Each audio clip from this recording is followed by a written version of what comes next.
Polres Takalar diduga rusak pagar warga.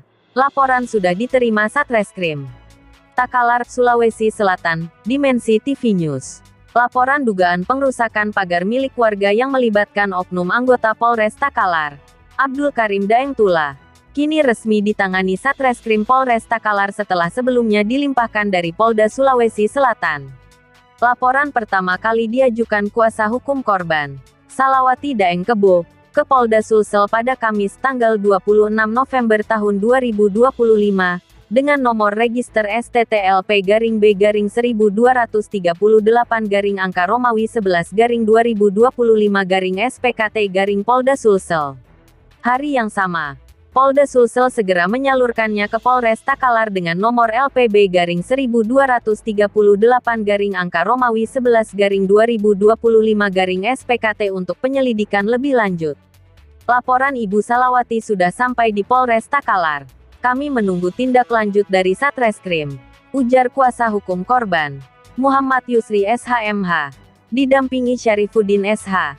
Setelah mendapatkan informasi dari Biro Operasional Ditreskrimum Polda Sulsel, kuasa hukum minta penanganan objektif.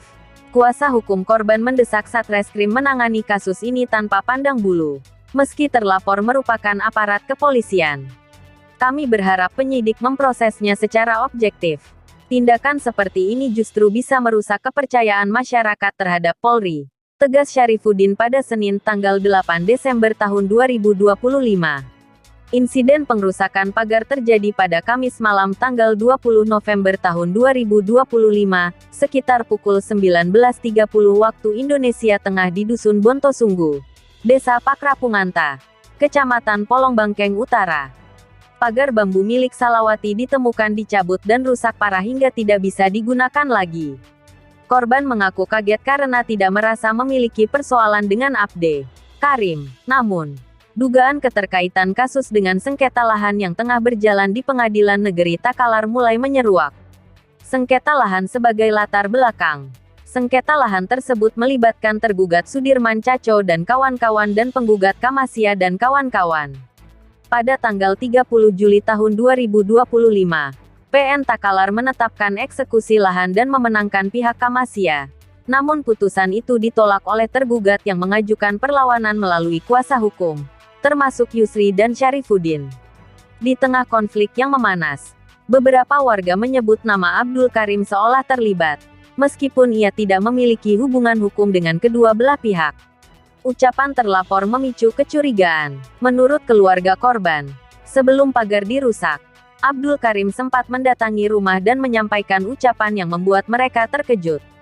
Jangan sampai dikira saya ada di belakang Kamasya. Dosa itu. Tapi itu pagar tabongkarki, ujarnya kepada suami korban, Daeng Siajang.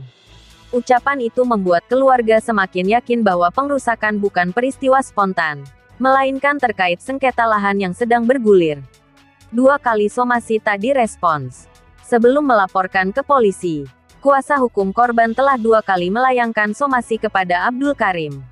Namun somasi itu tidak pernah ditanggapi, sehingga akhirnya mereka membuat laporan resmi ke Polda Sulsel.